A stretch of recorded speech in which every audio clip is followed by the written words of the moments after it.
Manchester City 5, Watford 1. They increased their lead at the top of the table, Shaka, and that scoreline and the result was a surprise to no one. No, it wasn't. I'll be honest with you. We all expected goals, a lot of them. Probably the only surprise about it is that Watford got one.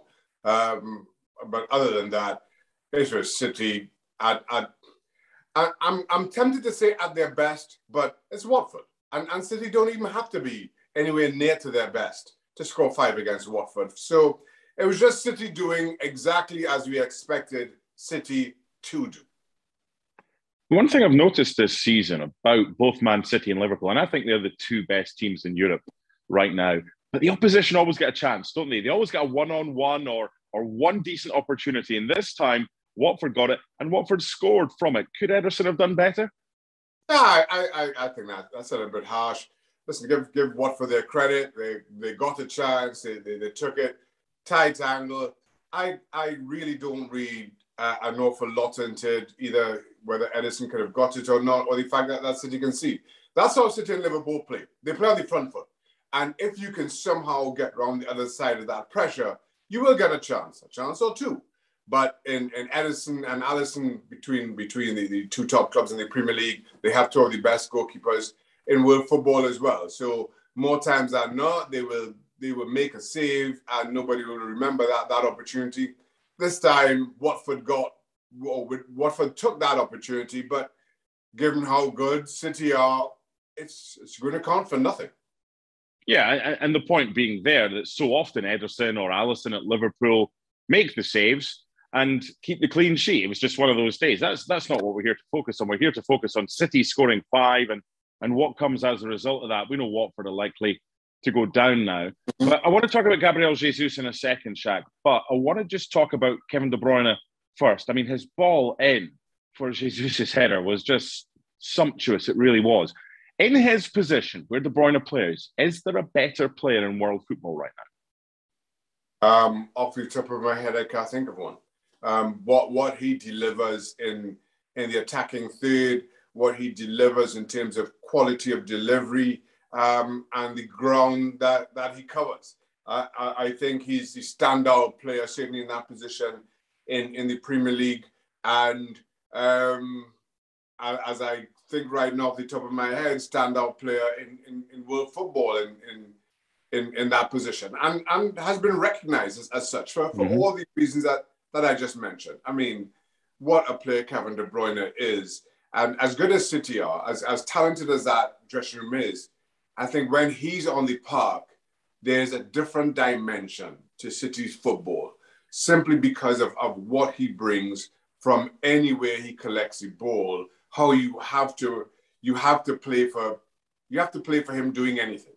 He can take a shot from a tight angle 30 yards out, or he can play the most delicate of balls over the top of your defense, or he can drill a ball into feet from some 25 yards away. I mean, there is very little that Kevin De Bruyne cannot do. Gabriel Jesus. A few eyebrows were raised when Pep Guardiola first played him many months ago, coming in from the right-hand side and played either Phil Foden or Raheem Sterling, as it was today, through the middle, Jack Grealish or Riyad Mahrez or whoever on the left-hand side. So whether that's his position or not, he scores 4 goals. And you don't often see Gabriel Jesus smiling. And it was nice to see that smile today, wasn't it? It really was. And it's been a tough journey for Gabriel Jesus and Manchester City. Came in and the speculation was that he was there to replace Aguero, who just continued to do Aguero stuff and kept Gabriel Jesus out of the team. And now he's been a bit frustrated. An out-and-out striker playing in a team that prefers not to use an out-and-out striker. And credit Guardiola for finding a position for him.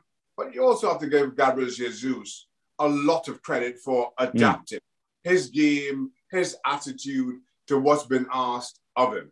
He scored 4 against Watford. I don't think anybody can begrudge Gabriel Jesus that.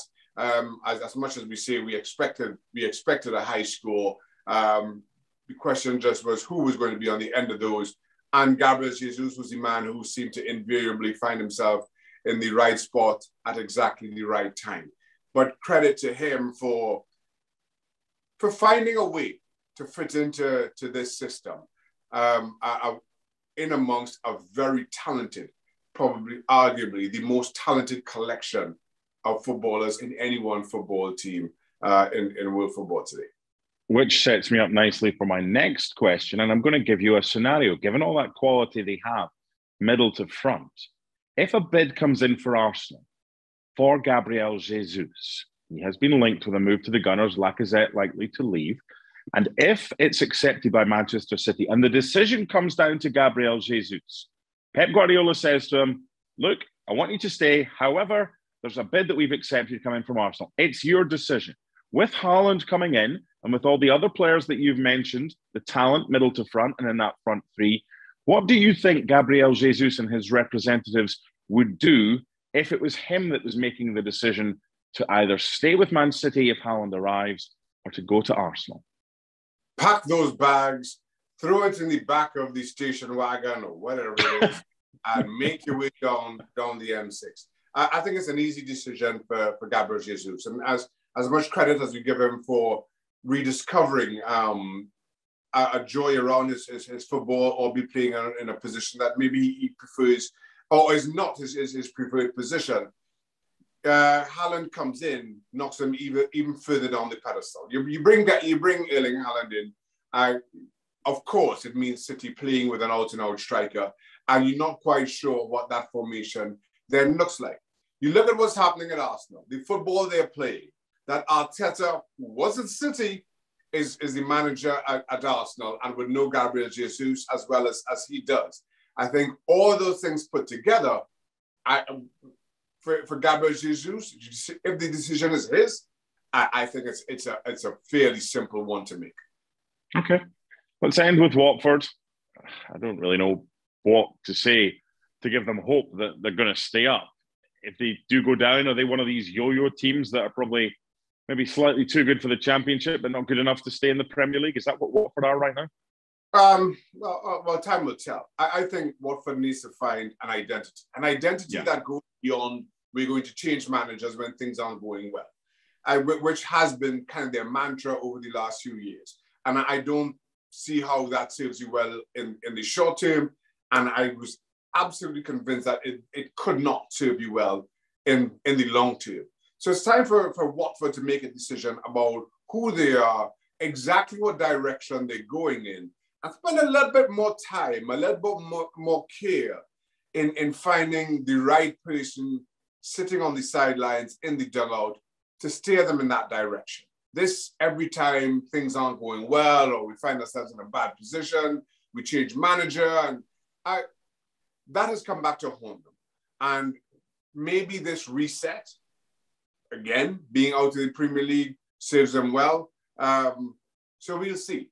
But I don't think Watford will stop being that yo-yo club as you described them, Mark, until they figure out themselves first.